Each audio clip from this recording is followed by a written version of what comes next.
Hello YouTube, it is 10:25 in the morning in Camrose, Alberta, and this is installment number 3 of my review of Series 5 of Doctor Who.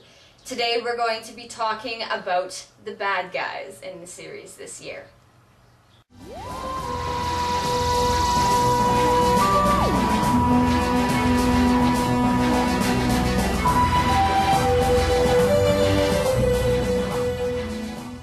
To admit, as much as I loved this season of Doctor Who, I found it was a little bit lacking in the bad guy department. I mean, I must admit, we did have some kind of cool reboots of some old school Doctor Who bad guys that just got a fresh new look, like, for example, the Homo Reptilia from the Hungry Earth and Cold Blood.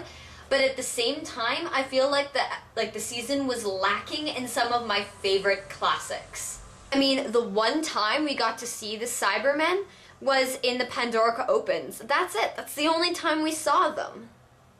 Mind you, that can be let go because there have been entire seasons in the past that have nothing to do with Cybermen, but the Daleks kind of made me mad.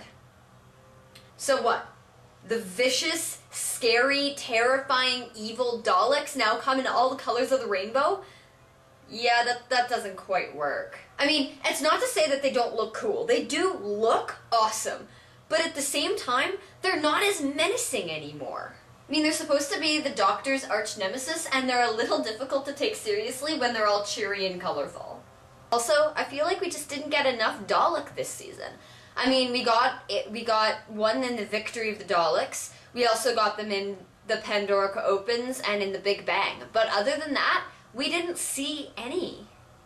I find that vaguely frustrating just because they are my favorite character, my favorite bad guy. They're so cool and they're so menacing, and then I feel like Steven Moffat not only made them less menacing, but then proceeded to take them out of the series, which kind of depressed me a little bit.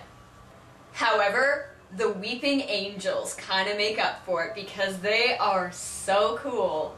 Upon first meeting the Weeping Angels in David Tennant's era of Doctor Who, I remember being quite frightened of them. Just the concept of a bad guy where you blink and they can move so fast and kill you in an instant and you can't even blink, it's just a cool concept. And the fact that you never actually see them move makes it for a very scary bad guy. Plus, at the same time, they're so pretty.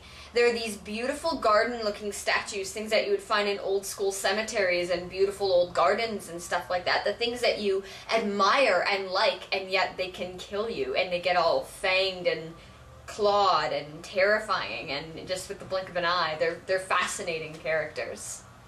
The Vampires of Venice, I was happy to see that we got hit with a little bit of folklore. Just like in the episode Tooth and Claw with David Tennant and Billie Piper, where we got hit with the werewolf folklore taken with a Doctor Who spin, that's what happened in the Vampires of Venice, and it definitely was a cool take on the vampire.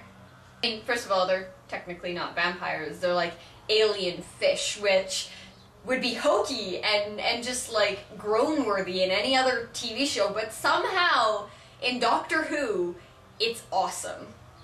Then, of course, you get the Homo Reptilia from the Hungry Earth and Cold Blood. Now, I never did see the old school Homo Reptilia, but from what I understand, the reboot, Steven Moffat's reboot, actually isn't that accurate.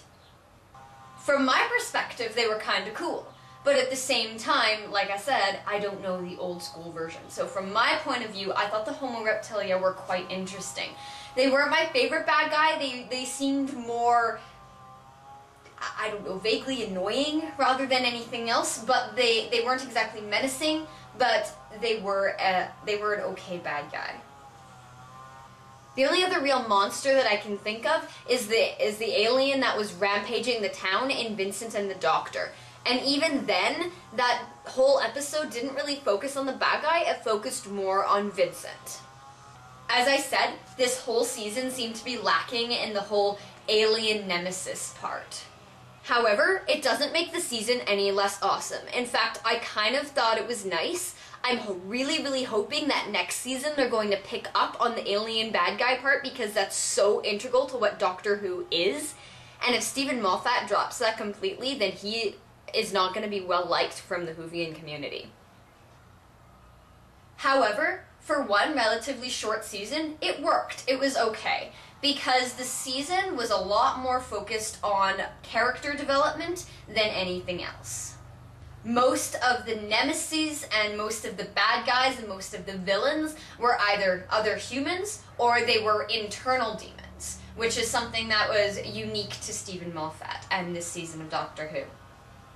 A lot of episodes like The Lodger, Vincent and the Doctor, Amy's Choice, and even the Pandorica Opens were so focused more on internal demons and in humankind rather than anything else. With a season of Doctor Who that got completely revamped, new Doctor, new TARDIS, new companion, new absolutely everything, I think it worked that he didn't have a bunch of alien bad guys hanging around. For all the freshness and the differences of this season to sink into the viewer's head before you get inundated with a bunch of monsters. So this video is relatively short in comparison to my really long-winded other ones, but that's pretty much all I have to say.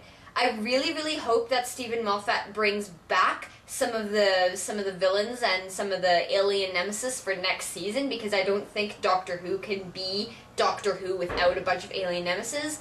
I hope they also bring back the Cybermen, because Cybermen are always cool. But I actually do hope that the Weeping Angels stick around a little bit too, because I do like them. I don't get sick of the Weeping Angels. Also, if he's gonna keep the rainbow-colored Daleks, those Daleks better really step up their game, because they're not nearly as menacing anymore. And in order for them to keep that reputation of being the Doctor's arch-nemesis, and in order for the Whovian population to keep taking them seriously, they have to be a lot scarier. They have to do some serious damage in order to keep up their reputation. Well, that's pretty much the end of this video. Until next time, peace.